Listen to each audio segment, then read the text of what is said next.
English premier লিগের প্রতিভাবান খেলোয়াড় হামজা চৌধুরী আজ প্রথমবারের মতো গর্বিতভাবে বাংলাদেশের জাতীয় ফুটবল দলের সঙ্গে অনুশীলনে অংশ নিচ্ছেন। এটি শুধু একটি অনুশীলন নয়, বরং তার শেখদের প্রতি ভালোবাসার প্রকাশ। সন্ধ্যা ৭টায় বসুন্ধরা কিংস অ্যারেনায় শুরু হওয়া এই অনুশীলন প্রথম ২-০ মিনিটের জন্য গণমাধ্যম ও আমন্ত্রিত অতিথিদের জন্য উন্মুক্ত থাকবে, যেখানে বাংলাদেশের ফুটবলের নতুন অধ্যায়ের সূচনা প্রত্যক্ষ করবে সবাই। হামজা গত সোমবার ইংল্যান্ড থেকে সিলেটে এসে পৌঁছান। পরিবারের সঙ্গে সময় কাটিয়ে গতকাল ঢাকায় টিম হোটেলে ওঠেন। আজ দুপুরে হোটেল ইন্টারকন্টিনেন্টালে এক আবেগঘন সংবাদ সম্মেলনে তিনি বাংলাদেশের হয়ে খেলার প্রবল ইচ্ছা প্রকাশ করেন এবং সতীর্থদের সঙ্গে আনন্দঘন পরিবেশে পরিচিত হন। আগামী ২-৫ মার্চ শিলংয়ে এফসি এশিয়ান কাপ বাছাই পর্বে ভারতের বিপক্ষে গুরুত্বপূর্ণ ম্যাচে বাংলাদেশ দল মাঠে নামবে, যেখানে হামজার অন্তর্ভুক্তি নিয়ে ফুটবল প্রেমীদের হৃদয়ে তুমুল উত্তেজনা ও আশার সঞ্চার হয়েছে।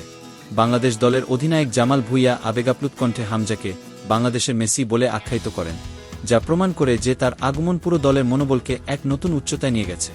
হামজার এই ঐতিহাসিক অংশগ্রহণ শুধুমাত্র একটি খেলার ঘটনা নয়, এটি বাংলাদেশের ফুটবলে এক নতুন যুগের সূচনা।